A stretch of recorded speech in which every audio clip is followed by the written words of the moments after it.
아니, 잠깐만요. 저는 치료를 받으러 온 거지 고문당하러 온 게 아니라고요. 이게 한국의 전통 치료법입니다. 안 아프니 잠깐만 참으세요. 아니, 무슨 손바닥만한 주사기 바늘로 찌르는 게 말이 돼요? 밖에 누구 없어요? 사람 살려주세요. 우리 한의학에는 오랜 세월 이어져 온 역사만큼이나 다양하고 특별한 치료법이 많이 있습니다. 최근 몇 년 사이에는 외국인들 사이에서도 한의학에 대한 관심이 상당히 증가하고 있는 추세인데요. 서양의학에서는 치료가 어려운 질환들이 한의학을 통해 쉽게 치료되는 일들이 빈번하게 벌어지면서 한의학이 인기를 얻고 있는 것입니다. 오늘 소개해드릴 사연은 한국에서 교통사고를 당한 후 한의원에 방문하게 되면서 신기한 경험을 하게 되었다는 독일 여성의 사연입니다. 그녀는 갑자기 침을 들고 몸을 찌르려는 한의사의 행동에 충격을 받았지만 30분도 채 지나지 않아 한의학의 뛰어난 치료 방식에 놀라움을 느꼈다고 하는데요. 과연 그녀에게는 무슨 일이 있었던 걸까요? 독일 여성의 사연입니다. 감동의 모든 것 애청자 여러분. 영상 시작 전 좋아요와 불우이웃을 위해 끝까지 시청 부탁드립니다. 안녕하세요. 저는 독일에 사는 캐슈미어 폰타나입니다. 최근 한국 여행을 하면서 교통사고를 당한 후 한국 전통의학인 한의학을 경험했어요. 그 놀라운 경험이 독일에 돌아온 이후에도 계속 생각나는 거 있죠. 주위 사람들에게 하도 말했더니 이젠 그만 듣고 싶다고 손살에 치네요. 그래서 이렇게 사연을 전합니다. 제가 경험했던 한국의 한의학은 정말 놀라울 정도로 저와 잘 맞아 고질병도 한국에 머무는 동안 말끔히 나았어요. 주기적으로 관리가 필요하다는 한의사 선생님의 말씀 때문에 한 달 뒤 다시 한국에 갈 준비를 하고 있고요. 아마 앞으로 제2의 고향이 되지 않을까? 조심스럽게 생각하는 중입니다. 한국으로 여행을 가겠다고 마음먹은 건 지난 프랑스 올림픽 개막식을 보고 난 이후입니다. 저는 사실 한국이나 한국 노래에 큰 관심이 없었어요. 그걸 즐겨 들을 정도로 어린 나이가 아니거든요. 하지만 프랑스 올림픽이 시작하기도 전에 한국의 정국이라는 가수를 개막식에 초청하기 위해 노력한다는 기사를 본 적 있어요. 저는 다소 의외라는 생각이 들었죠. 한국 가요가 요즘 인기가 많다는 건 알아요. 하지만 그건 그룹일 때 이야기라 생각했거든요. 특히 올림픽은 세계인의 축제 중 하나잖아요. 그런 큰 축제의 자국민도 아니고 한국의 가수를 개막식 무대에 세운다. 저의 머릿속으로는 사실 쉽게 떠오를 수 있는 그림은 아니었습니다. 그래서 프랑스 올림픽 개막식이 기다려졌어요. 대체 어떤 가수이길래 프랑스 대통령이 직접 나서는지 궁금했거든요. 기대 반 궁금증 반으로 열린 프랑스 올림픽 개막식을 보고 눈을 의심했어요. 저는 마이클 잭슨을 상당히 좋아하는데 마치 마이클 잭슨이 다시 무대 위를 자유자재로 돌아다니는 것 같은 느낌을 받았거든요. 이런 가수가 존재했다는 것 자체만으로 반갑고 놀라웠어요. 그게 제가 한국에 관심을 두고 여행을 계획하게 된 계기랍니다. 한국은 생각보다 많은 발전을 하고 한국 가요 이외에도 드라마나 화장 등 다양한 분야에서 세계를 주도하고 있었어요. 대부분 독일인은 저를 비롯해 다른 나라에 큰 관심이 없는 경우가 많아요. 독일 내에도 10개가 넘는 주가 있으니 그럴지도 모르죠. 평생을 살아도 많은 주를 다 가보는 경우는 드물거든요. 주에서 주를 이동해도 다른 나라를 여행하는 것처럼 시간과 비용이 소모되니까요. 다른 나라까지 눈을 돌릴 수 없는 게 현실일 수 있죠. 저 역시도 그랬으니까요. 하지만 올림픽을 계기로 한국을 알게 되고 매력이 넘치는 한국의 모습에 푹 빠지게 되었습니다. 독일 도심처럼 높은 빌딩이 줄을 이루는 서울은 푸른 산이 곳곳에 보이면서 어디에서도 보지 못한 멋스러운 풍경을 자랑하거든요. 구경할 곳도 많고 한국어를 알지 못해 의사소통이 원활한 것도 아니었어요. 하지만 저는 한국을 방문하고 싶어서 다양하게 알아본 결과 여행 상품을 찾을 수 있었습니다. 일정 중 반 정도는 자유일정으로 제가 둘러보고 싶은 곳을 선택해 둘러볼 수 있었어요. 제가 딱 원하는 상품이란 걸 알 수 있었죠. 한국 여행을 계획하며 준비했던 것 중 하나가 바로 자동차 운전면허였어요. 한국은 대중교통이 잘 발달하여 있다는 걸 알고 있었습니다. 하지만 도심을 벗어나고 싶었던 저는 하루라는 시간 동안 효율적인 관광을 하고 싶었어요. 그 대안이 바로 운전면허였죠. 면허가 있다면 자동차를 대여할 수 있으니까요. 대중교통을 이용하는 것보다 훨씬 더 편하고 빠르게 여행이 가능하다고 생각했습니다. 준비 과정을 알아보다 저는 또 한 번 한국의 시스템에 놀라고 말았어요. 저는 독일 베를린에 사는데 제가 살고 있는 주의 면허를 한국에서 면허로 인정해줬습니다. 별도의 과정 없이 한국에 도착해 한국 운전면허를 신청하면 바로 발급받을 수 있었어요. 제가 사는 주 이외에도 독일 내 무려 16개가 넘는 주의 면허를 인정받을 수 있었죠. 저도 모르게 감탄사가 절로 나왔어요. 그 정도로 독일과 한국은 우호적 관계를 맺고 있다는 사실이 놀라웠거든요. 그만큼 한국이 발전된 나라라 가능할 거라는 생각이 들며 여행 전부터 기대감이 차올랐습니다. 그렇게 설레는 마음을 담아 한국행 비행기에 탑승했어요. 도착한 후 현지 가이드와 함께 여행하기로 결정했죠. 우선 한국의 주요 관광지를 탐방하고 음식이나 분위기를 익힌 후 운전을 해 이동하기로 마음먹었어요. 우선 서울에서 유명한 관광지를 돌아다녔어요. 경복궁이나 창덕궁을 비롯한 지하철을 타고 이동이 가능한 곳은 다 돌아다닌 것 같아요. 바쁜 일정이 끝나고 숙소에서 보내는 저녁 시간도 좋았어요. 게스트하우스에 머물렀는데 한옥이라는 한국 전통 가옥을 현대식으로 리모델링한 건물이었거든요. 독일에서 느끼지 못한 옛 전통이라는 분위기는 타임머신을 타고 시간을 거슬러 올라가는 것 같은 착각에 빠지게 했죠. 바쁜 한국의 일정은 어느덧 막바지에 접어들고 있었죠. 가이드와 함께 한 여행이 끝나고 자유여행 일정만 남았기 때문이에요. 그래서 저는 자동차를 렌트한 후 직접 운전해 이동하게 되었죠. 어디로 갈지 독일에서 알아온 몇 군데 중 저는 임진각에 있는 통일 전망대에 가기로 결정했어요.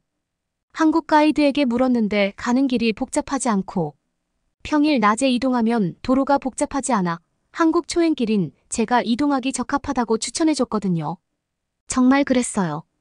고속도로 같은 길을 쭉 따라 이동했는데 막히지 않은 도로 덕분에 서울에서 출발한 지 1시간이 좀 넘어 목적지에 도착할 수 있었거든요. 한국의 중심 도시인 서울에서 1시간 조금 더 달렸을 뿐인데 국경에 다다른 사실이 놀라웠어요.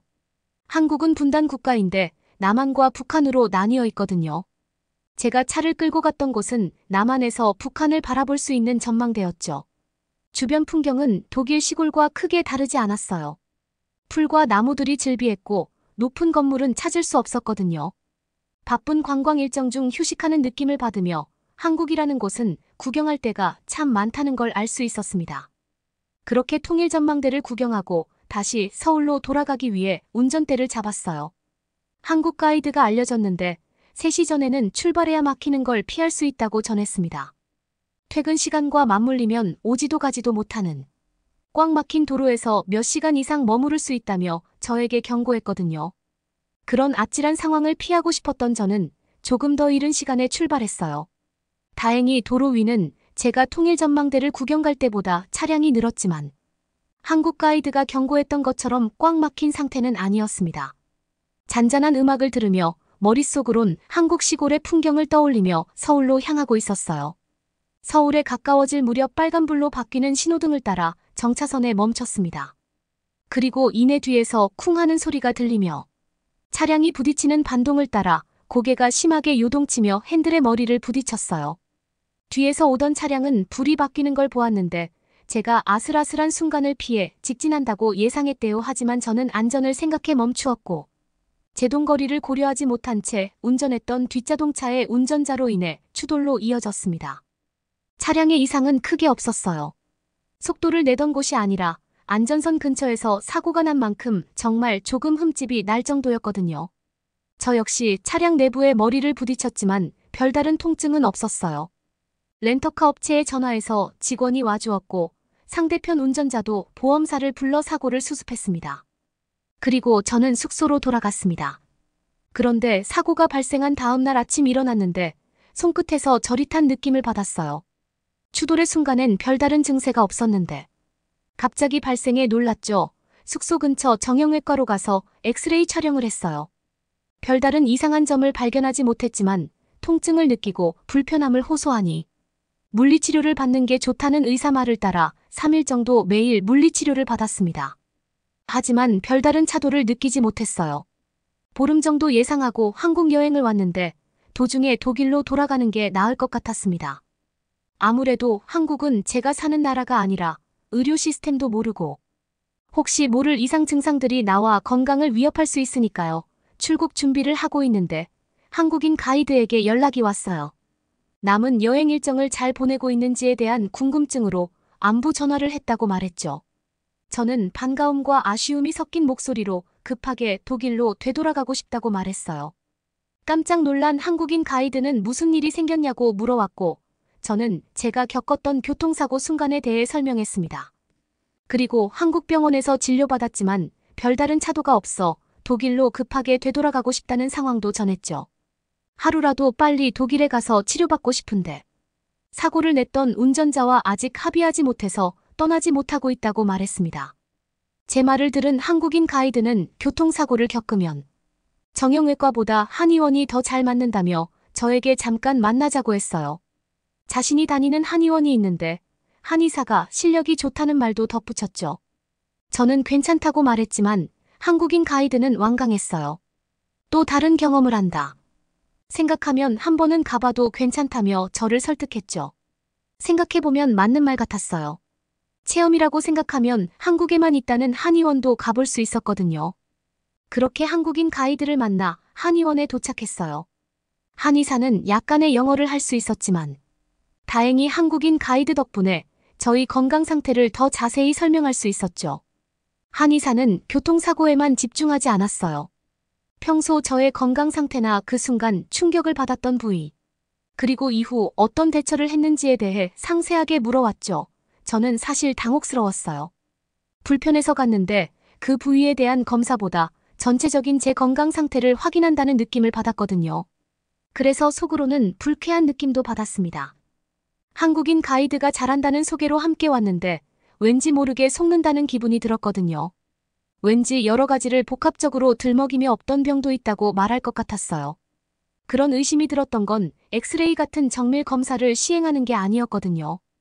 꽤 긴 질문에 시간이 끝나고 한의사가 한 일은 제 손목을 잡는 거였어요.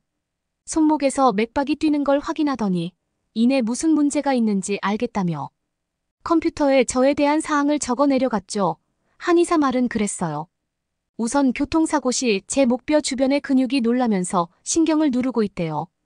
그래서 근육을 풀어주는 관리를 받아야 한다고 했죠.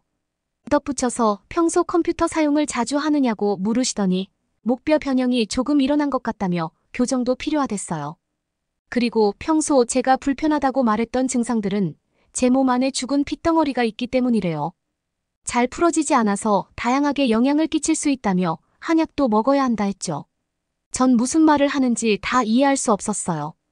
하지만 제 몸 안에 어떤 문제가 생겼다는 건 분명한 것 같았습니다. 그래서 우선 한의사가 하는 말을 믿기로 했어요. 한의원에는 저 말고도 상당히 많은 사람이 기다렸다 진료받았거든요.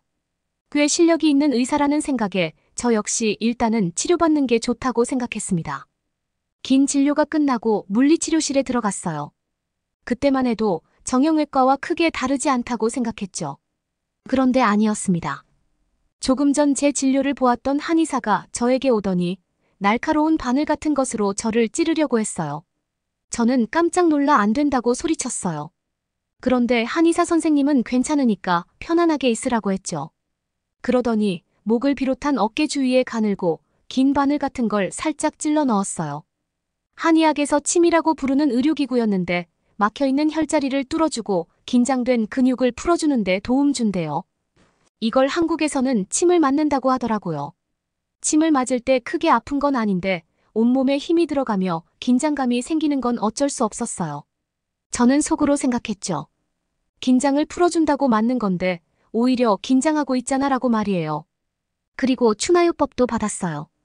한의사가 직접 손으로 제 목 주변을 밀고 당겼어요. 처음에 악하는 소리가 났는데 아픈 것보다 놀라움이 담긴 소리였죠. 별다르게 뭘 한 것 같지 않은데. 추나요법이 끝나고 전과 다르게 개운한 느낌을 받았어요. 그리고 손가락이 저렸던 느낌이 사라진 걸 느꼈죠. 물론 오래 가지 않았어요. 관리가 끝나고 저녁쯤 되니 다시 손끝이 저려왔거든요. 모든 과정이 끝나고 집으로 돌아갈 때 간호사가 내일 또 오라고 했던 말이 생각났어요. 그리곤 한편으론 기대감도 들었답니다. 정형외과에서 관리받을 땐 시원하다는 느낌은 그때뿐이고 일주일 관리받는 내내 손끝 저림은 계속되었어요. 물론 정도의 차이는 있지만 한의원에서 관리받고 나왔을 때처럼 아예 없는 건 아니었죠. 그래서 혹시 꾸준히 받으면 불편함이 사라질까 하는 기대감이 들기 시작했습니다. 그렇게 한국에 머무는 남은 기간 동안 매일 한의원에 출근 도장을 찍었어요. 가면 갈수록 손끝에 저려 느낌들이 점점 들지 않았죠. 처음엔 반나절도 못 갔는데 자주 관리를 받으니 하루 이틀도 불편함을 느낄 수 없었어요. 한의사는 관리받으며 평소 제자세 습관도 개선하는 게 좋다고 덧붙였습니다. 모니터를 너무 낮게 쳐다보거나 오랜 시간 움직임 없이 계속 앉아있으면 체형이 변할 수 있으니 자주 일어나 걸으라고요. 저는 지금 독일에 와 있지만 한국 한의사 선생님의 말을 실천 중입니다. 동료들에게도 일어나 움직일 시간이야 라고 말하고요. 그리고 정말 신기하게 제 몸 안에 죽은 피덩어리가 없어졌는지 우울증이 있었는데 많이 나아졌어요. 저는 알 수 없는 처지는 기분이 들면서 꼭 땅으로 꺼질 것 같았거든요. 그런데 이젠 그런 느낌이 들지 않아요. 언제부터지 하고 생각해보면 한약을 먹기 시작한 이후 우울한 기분이 드는 시간이 점차 짧아지고 있다는 걸 알 수 있었습니다. 물론 사람마다 다 다를 거예요. 누군가는 한의원보다 정형외과가 더 맞을 수 있죠. 하지만 저에겐 체질을 고려한 한의학이 더 적합했던 것 같아요. 고질병이라 생각하고 30평생을 불편하게 살았던 부분들이 나아졌다는 게 신기하거든요. 한의학은 한국에서 오래전부터 있었던 전통의학이라고 한국인 가이드가 알려줬어요. 한국인들은 옛날부터 남들과 다른 탁월한 그 무언가가 있었던 것 같아요. 그래서 더 한국의 매력에 빠지게 된답니다. 여러분은 이번 사연을 통해 어떤 것을 느끼셨나요? 한의원에서 했던 놀라운 경험은 이 독일 여성 캐슈미어 폰타나 씨에게 아주 깊은 인상을 남긴 것 같은데요. 한국에만 있는 이 특별한 의술 때문에 다시 한국을 방문할 계획까지 세우고 있었습니다. 한국을 즐기기 위한 여행에서 사고가 발생했다는 사실은 정말 안타까울 수밖에 없는데요. 그래도 다행히 한국에서 방문한 한의원 때문에 다시 건강을 되찾을 수 있었다니 다행이라는 생각이 듭니다.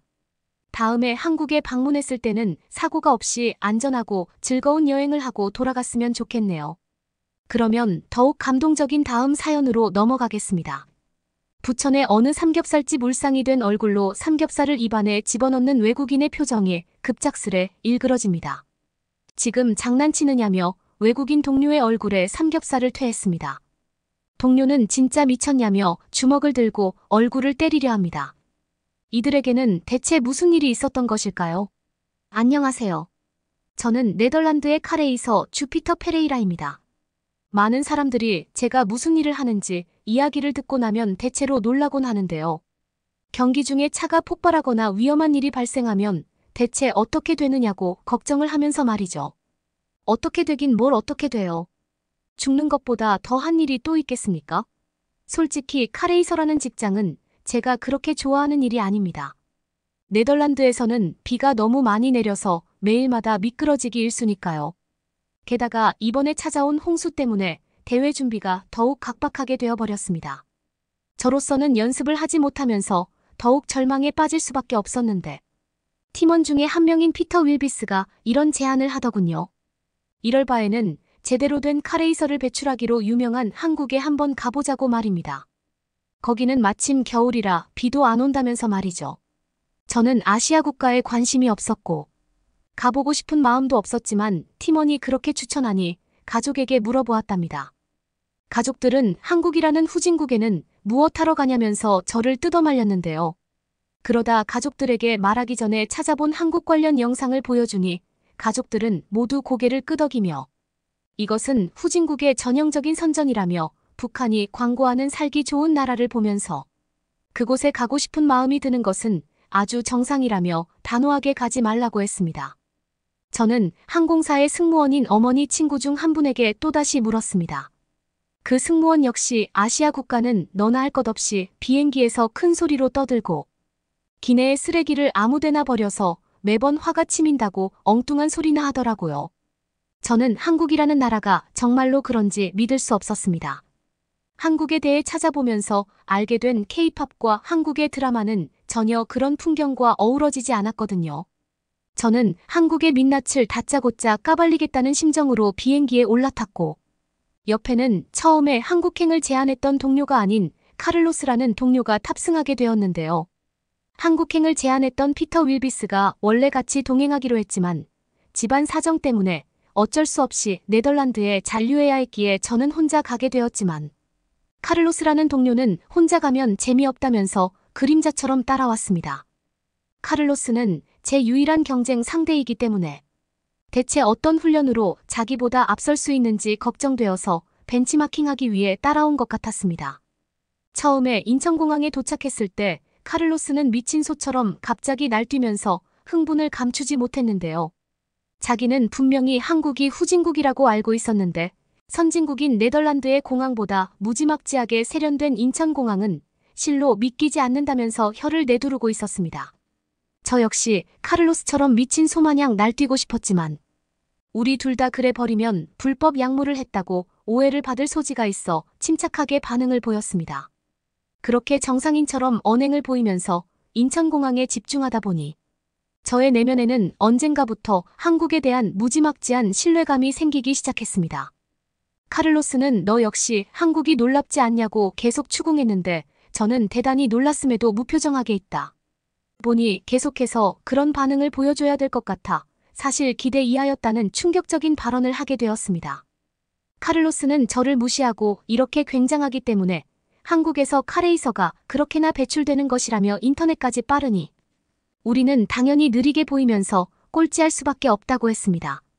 확실히 그의 말대로 한국의 인터넷 속도는 눈코 뜰 새 없이 빠른 속도였습니다. 저는 이런 나라에서 훈련한다면 충분히 독보적인 카레이서가 될 수 있다고 믿어 의심치 않았고 이윽고 한국을 향한 제 무한한 존경심을 카를로스에게 공개했던 장소는 다름 아닌 사전에 연습을 위해 양해를 구한 부천 경기장으로 향하는 지하철에서였습니다. 저는 너무도 놀란 나머지 고함을 지르면서 실수로 신발을 벗어버렸는데요. 주변에 있는 한국인들은 대체 무슨 소란인지 그리고 무슨 소동이 벌어졌는지 저를 바라보며 완전히 불법 약물에 취한 사람처럼 취급했습니다. 저는 지하철에서도 무료 와이파이가 제공되고 있다는 사실을 당최 믿을 수가 없었어요. 인천공항에서뿐만 아니라 극히 내적인 지하철에서까지 이처럼 알찬 속도를 제공하고 있으니 네덜란드 출신인 저로서는 감명을 받을 수밖에 없었답니다. 제 동료인 카를로스는 도대체 무슨 소란이냐며 저의 어깨를 붙잡고 굉장히 진동시켰고 실은 이곳에 도착했을 때부터 마음이 너무 쿵쿵대서 참을 수 없었다고 카를로스에게 실토했습니다. 그러니 왜 본심을 숨기고 있었냐며 사람은 솔직한 게 제일이라며 카를로스는 비실비실 웃었고 아무 생각 없이 지하철에 저희는 탑승했습니다. 저는 괜히 경쟁한답시고 혼자 마음을 끙끙 앓았던 것만 같은 기분에 스스로 부끄러워졌고 그렇게 저희는 부천에 있는 카레이서 연습장에 도착했는데 카를로스는 악다구니를 퍼붓듯이 저를 붙잡고 마구 움직였습니다. 저 역시 압정에 찔린 것처럼 소리 지르고야 말았는데요. 네덜란드에서 상륙한 저희 두 명을 위해 굉장히 고급진 레이싱카 2대가 세팅되어 있던 것이었습니다. 한 대 가격만 해도 좋기 수억 원이 넘는데도 이렇게 2대나 마련되어 있다는 것은 저희로서는 절대로 이해가 가지 않았고 한국의 후한 인심에 크게 감격해야 했습니다. 저희를 지도해주기 위해 나와 있던 카레이서 용수 씨는 저희의 놀란 표정을 보고는 뿌듯하다는 표정과 함께 말했습니다. 놀라지 마세요. 우리가 상상하는 것 그 이상을 이제부터 겪게 될 것이니까. 저는 이미 상상의 세계는 모두 펼쳐졌다고 생각했고 용수 씨의 말은 우주 너머에 또 다른 세상이 있다는 것처럼 느껴졌기에 전혀 현실적이지 않았으나 저희는 또다시 눈앞에 펼쳐져 있는 비현실적인 광경에 까무러치듯이 놀라야 했습니다. 레이싱카 속에는 어디에서도 볼 수 없었던 운행 경로를 추적해주는 초소형 내비게이션이 있었고 저희가 앉아야 하는 의자는 그 어떤 레이싱카의 의자보다 편리하고 성능이 뛰어났던 것입니다. 보통 레이싱카는 좌석이 굉장히 불편해서 저마다 허리 디스크를 앓고 살아야 하는데 한국인은 어째서 이렇게 좋은 의자를 가지고 있는지 알 수 없어 저희는 감탄을 금치 못했습니다. 저희는 도대체 이런 일이 어떻게 가능한지 용수 씨의 목을 붙잡고 설명을 요구했고 용수 씨는 계속해서 웃으면서 한국은 원래 빨리빨리의 민족이기 때문에 레이싱카 같은 경우도 단연 독보적일 수밖에 없다고 얘기했습니다. 네덜란드에서는 이런 식으로 카레이서들에게 커다란 투자를 계속하다간 하루도 안 되어 국고가 바닥나기에 저희는 한국인들의 뛰어난 안목과 투자 능력에 대해서 또다시 감탄해야 했고 하루 동안 원 없이 경기장을 질주할 수 있었습니다. 카를로스는 훈련은 안중에도 없고 게임을 하듯이 자동차를 이리저리 움직이며 어찌나 행복해하던지 조국인 네덜란드는 까마득히 잊은 듯했고 가족마저 잊었으며 이곳에서 평생 뼈를 묻고 싶어하는 분위기였습니다.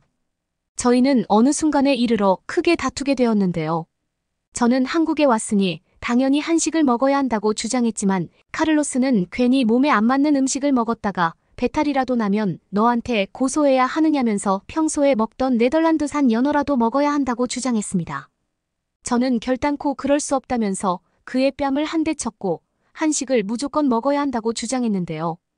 끝내 저희는 타협이 지점을 찾지 못했고 카를로스는 제 얼굴을 가만히 노려보다가 이렇게 말했습니다. 레이싱에서 이기는 사람이 원하는 대로 하자고 말이죠. 저는 이곳에 오면서 둘러봤던 삼겹살과 불고기 음식점을 돌이켜보면서 반드시 이겨야 한다는 사명감을 가지고 레이싱카에 앉았고 카를로스는 레이싱에서 지고 배탈까지 나게 된다면 큰일이라며 너에게 지는 일은 절대로 없다. 고 선언했는데 저는 어디 한번 할 수 있을 테면 해보라는 마음으로 경기를 시작했습니다. 저희는 원래 10바퀴는 돌아야 했지만 너무나도 배가 고팠기에 그냥 한 바퀴만 돌기로 했고 재빨리 시작한 경기는 금세 끝마쳐질 수 있었습니다. 카를로스는 중반까지 우세한 형국이었고 마지막 순간에 이르러서야 저는 삼겹살집에서 우연히 맡은 냄새를 떠올리며 급격히 무엇을 해야 하는지 강구할 수 있었어요.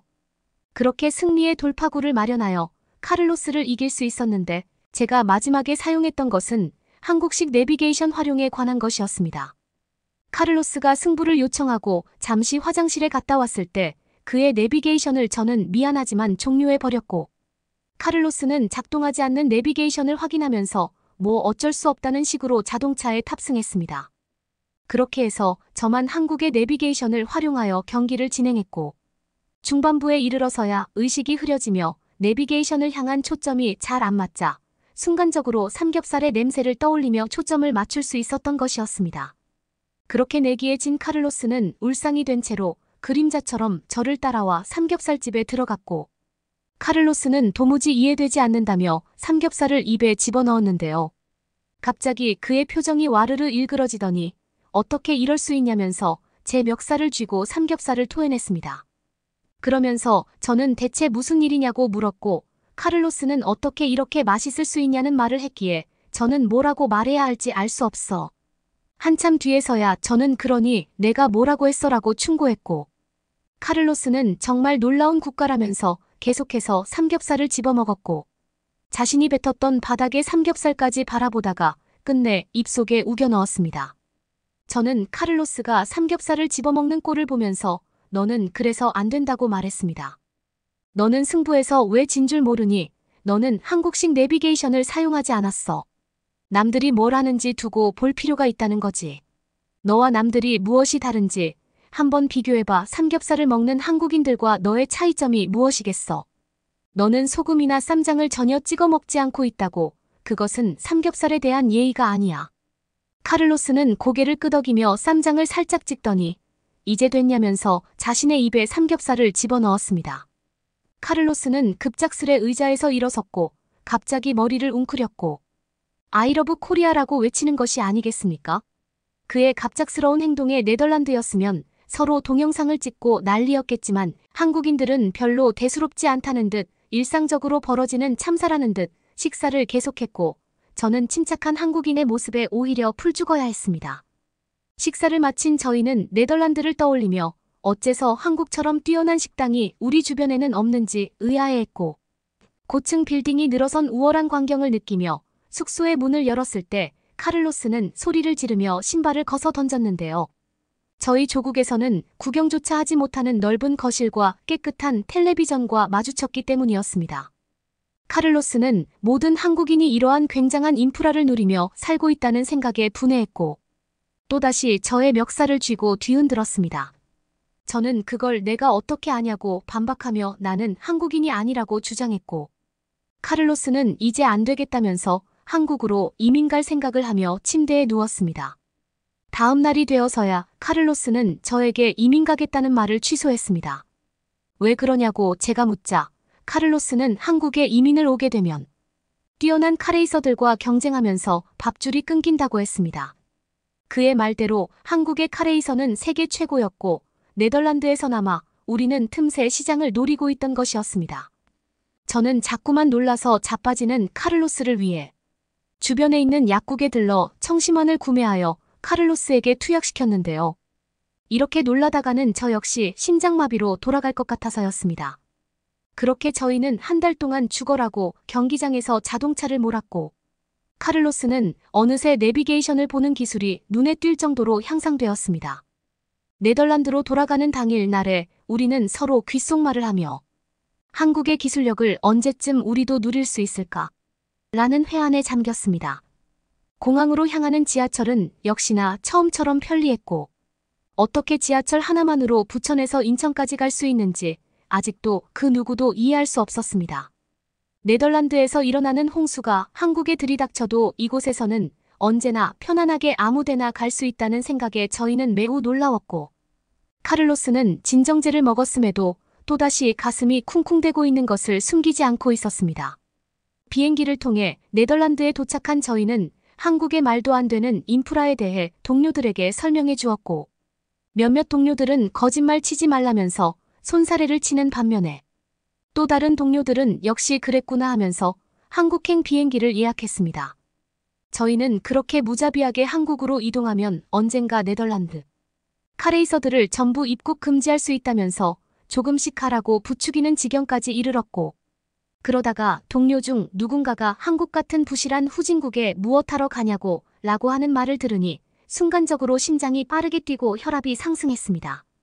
그 동료의 멱살을 쥐고 주먹으로 한 대 치려다가 안 되겠다 싶어 경기장으로 초대해 그와 한판 붙자고 제안했죠. 그렇게 말했지만 사실 그 동료는 네덜란드에서 손에 꼽을 정도로 레이싱을 잘하는 선수였기에 저는 꽤나 불안했는데요.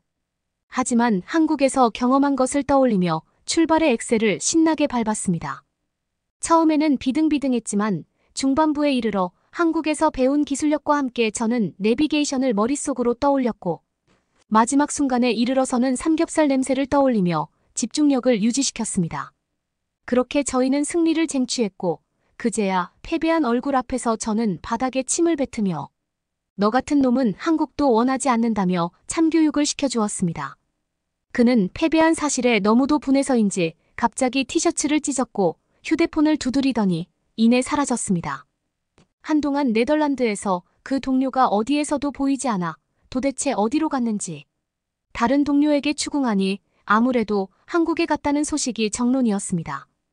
저는 공연히 한국의 위상을 전파해 주어 경쟁자의 수준만 끌어올려준 것 같은 기분에 꺼림칙해졌고 또다시 한국으로 갈 기회만을 기다리는 나날을 요새는 보내고 있답니다. 그러면 더욱 재미있는 다음 사연으로 넘어가겠습니다. 경주 곳곳을 돌아다니고 있는 외국인들 뭔가 자꾸 따라다니고 있는 심상치 않은 낌새를 느낀 외국인들이 뒤를 돌아보자 외국인 쪽으로 다가드는 웬 자동차가 하나 있습니다. 기어코 외국인들을 쳐버리고야 말겠다는 초고속의 기세에 외국인들은 일제히 소스라치게 놀라는데요. 과연 이 외국인들은 어떻게 되었을까요? 안녕하세요. 저는 이탈리아의 역사보존협회에서 문화유산에 대한 자문을 받는 역할을 하고 있는 역사 전문가 체르니 테르난데스입니다. 저희 협회는 전통 있는 이탈리아의 건축물을 보존하고 복원시키는 기술력을 발전시켜 이탈리아에 있는 수많은 문화유산이 세월의 흐름에도 침식되지 않고 원활하게 지켜지는 것을 목표로 삼고 끊임없이 노력하던 와중에 한국의 경주가 가진 기술력과 문화유산을 복원시키는 특출난 전략을 알게 되면서 새로운 시각을 제공받았는데요. 확실히 저희는 최근까지만 해도 이탈리아에 있는 곳에 건축물을 복원시키는데 꽤나 큰 어려움을 겪고 있었습니다. 왜냐하면 대부분의 건축물들이 오랜 시간 방치되면서 본래 형태에서 더 이상 알아볼 수 없는 모습으로 일그러지는 경우가 많아 어떻게 복원시켜야 하는지 매번 골치가 아팠던 것이었죠. 하지만 한국의 경주에서는 형태를 잃어버린 고대 건축물이라고 해도 현대적인 기술력으로 원상태로 복원시키곤 했으니 저희로서는 한국의 기술력이 꿈만 같았기 때문에 벤치마킹을 하지 않으면 이상했던 것이었죠. 하지만 협회를 통솔하는 고위 공무원이나 기업가, 사장님들은 후진국인 한국에서 도대체 무엇을 배우고 올 수 있겠냐며 그곳으로 향하는 출장을 한사코 말렸고, 차라리 다른 아시아 국가나 가까운 이집트에 방문하여 배우라는 소리를 해댔습니다. 하지만 저희는 한국이 가진 기술력이 선진국 중에 선진국이라는 것을 알고 있었고, 어느 나라에서도 뒤지지 않는 막강한 기술 체계를 가지고 있는 것을 간접적으로 목격했으니, 한국을 대체할 국가는 아예 없다고 해도 과언이 아니었기에 그럴 순 없다고 말했지만, 기업과 사장은 그래도 한국은 안 된다며 진시황릉이나 만리장성을 가진 중국이나 가라고 얘기했는데요. 저희는 중국이라면 혹시 사기꾼들의 나라가 아니냐고 반문했습니다. 예전에 저희는 중국을 방문하면서 마구잡이로 바가지를 씌우는 중국인들의 속셈에 휘말리다가 결국에 여권을 잃어버린 적이 있었거든요. 특히나 중국은 위생까지 불결하여 병에 걸리지 않고 깨끗하게 돌아오게 된다면 굉장한 이득이라고 하기도 했습니다. 중국 같은 곳이 고대 건축물을 복원시키는 기술을 학습하거나 보유하고 있을 리 없었기에 저희는 중국행을 격렬하게 반대했습니다.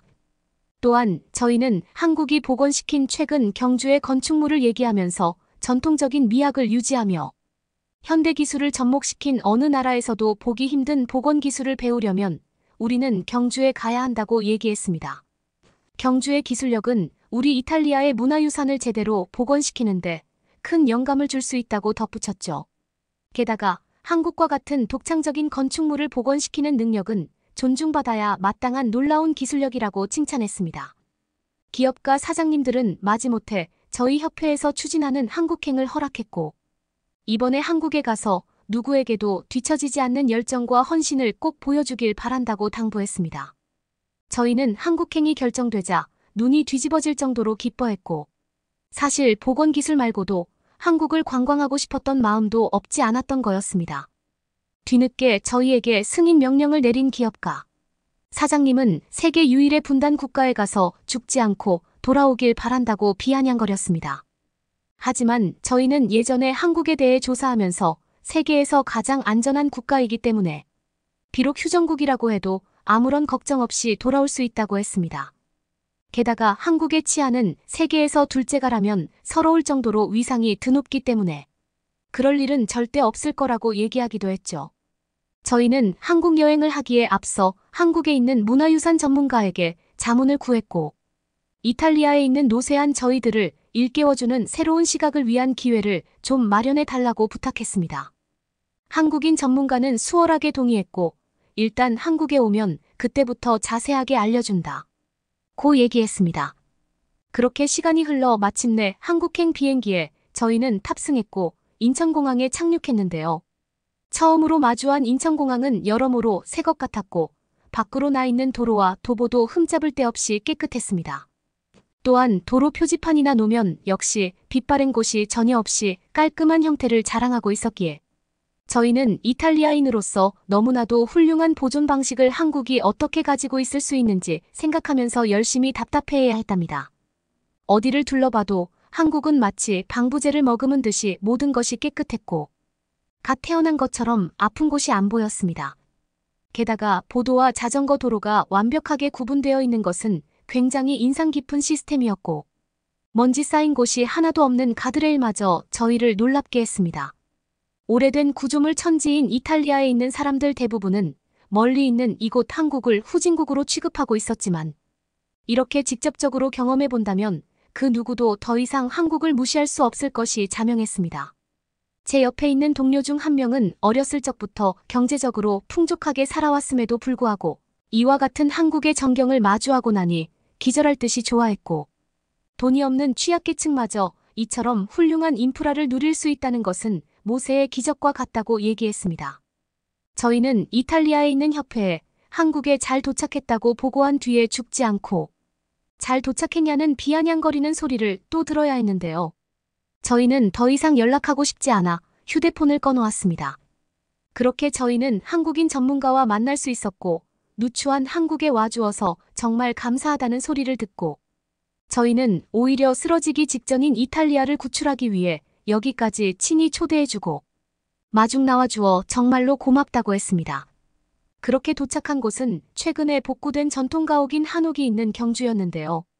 저희는 처음 보는 건축물의 모양새에 너무나도 신기해하면서 빠르게 들어가 주변을 둘러보고 싶었답니다.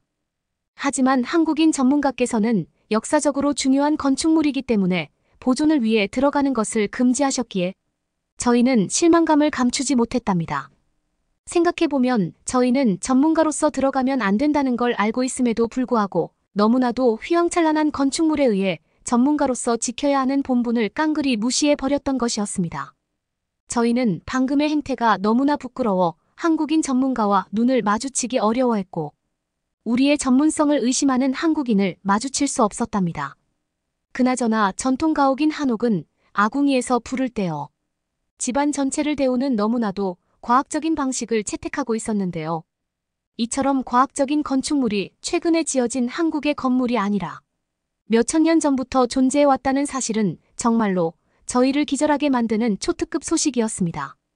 저희는 어떻게 한국인들이 아주 오래전부터 최신식의 건축물을 짓고 있었는지 의아해했고 한국인 전문가는 자기도 전문가이긴 하지만 그 부분에 대해서는 사실 일반인과 마찬가지로 잘 모른다고 얘기해 주었기에 저희는 궁금증을 더욱 심하게 앓게 되었습니다. 또한 한옥의 지붕은 살면서 처음 보는 구조의 지붕이었는데 그 밑에 있는 공간에서 제일 특별해 보였던 것은 단연 마루라는 곳이었습니다. 마루에 눕거나 잘 수 있다는 것은 매우 흥미로운 사실이었고 한옥 밖에 있는 마당은 정원처럼 꾸며져 있었는데 큰 항아리 같은 것이 옹기종기 모여있는 모습은 매우 인상적이었습니다. 전체적으로 한옥은 고풍스러움이 살아있는 디자인을 갖추고 있었고 저희는 안에 들어갈 수 없다는 사실에 굉장히 좌절할 수밖에 없었는데요. 실망감을 뒤로하고 저희는 주변에 있는 한식당에 방문을 했습니다.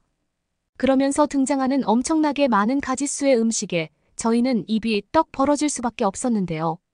또한 모든 반찬이 리필이 가능하다는 사실은 저희의 숨을 꽉 막히게 하는 사실이었답니다. 이렇게나 퍼주면 남는 게 있을까 하는 생각을 하면서 저희는 이러한 반찬 역시 몇천 년 전부터 이어져 왔다는 사실을 한국인 전문가를 통해 알게 되었습니다. 저희는 대체 어떤 비결이 있기에 몇천 년 전부터 한국은 이런 선진적인 문물을 누리고 있었는지 이해할 수 없었고 어째서 훌륭한 문화를 이탈리아인들은 전혀 모른 채 몇천 년 동안 후진국처럼 지내고 있었는지 억울해했답니다. 그러다 보니 한국이 한눈에도 다른 나라와 차원이 다른 선진국이라는 느낌을 저희는 받을 수 있었고 식사를 마치고 나온 도로에서는 무단횡단을 하거나 아무렇지 않게 지나가는 사람이 한 명도 안 보였기에 저희는 시민의식이 최악인 이탈리아를 떠올릴 수밖에 없었습니다. 이탈리아의 도로에서는 신호를 무시하는 사람들 때문에 매일마다 사고가 끊이질 않고 교통체증이 번잡한 게 일상적인데 한국인들은 모두들 성숙하고 특출한 시민의식을 통해 돌아다니고 있었기에 모든 도로는 안전하고 시원시원해 보였습니다. 그 순간 어떤 자동차가 저희 쪽을 향해 돌진하기 시작했고 저희는 너무나도 빠른 속도에 의해 이제 끝났구나라는 생각을 가질 수 있게 되었답니다. 얼른 도망치려는 찰나에 이미 자동차는 너무나 빠른 속도로 저희 앞까지 다가와 있었고 순간적으로 앞에 설치된 가드레일에 자동차가 부딪히며 팡하는 소리가 났는데요. 거기에 타고 있던 한국인은 에어백에 의해 보호되었으며 머지않아 밖으로 뒤통수를 긁으며 나왔답니다. 한국인은 저희에게 괜찮냐고 얘기해 주었는데 알고 보니 일본에서 구매한 차량이 갑자기 급발진을 해서 어떻게 해야 할지 몰라 앞에 있는 가드레일을 박았다는 것이었습니다. 저희는 가드레일을 찌그러뜨려 놓고도 그냥 도망가는 이탈리아인들을 떠올리며 먼저 저희의 걱정을 해준 한국인의 시민의식에 또 한 번 감탄해야 했습니다. 저희들은 괜찮다고 얘기해주기에 급급했고 혹시나 뼈가 부러지지 않았는지 저희가 말했지만 자신은 아무렇지 않다고 얘기하며 갑자기 한국인은 바닥에 기절하는 게 아니겠습니까? 저희는 구급차를 불렀고 10분도 채 지나지 않아 다가오는 구급대원을 보면서 저희는 또다시 놀라야 했답니다. 이곳은 문화유산이 복원되는 장소이니만큼 굉장히 외진 곳이었는데도 불구하고 1시간 넘게 기다려야 할 것이 분명하다고 생각했는데도 10분도 안 되어 구급차가 도착한 것이었죠. 저희는 운전자를 신속 정확히 운반시키는 구급대원을 보면서 그들의 우람한 풍채를 느끼며 진정 동양국가에 온 것인지 아닌지 한 차례 의심을 했답니다. 저희는 누구보다도 책임감이 강한 한국인의 국민성을 직접적으로 목격하고 나니 감탄을 금치 않을 수 없었고, 이어서 한국인 전문가가 얘기하는 찌그러진 가드레일은 내일쯤이면 고쳐질 수 있다는 말에 저희는 100년이 지나든 1000년이 지나든 무너지지만 않으면 전혀 보수하지 않는 이탈리아를 떠올렸습니다.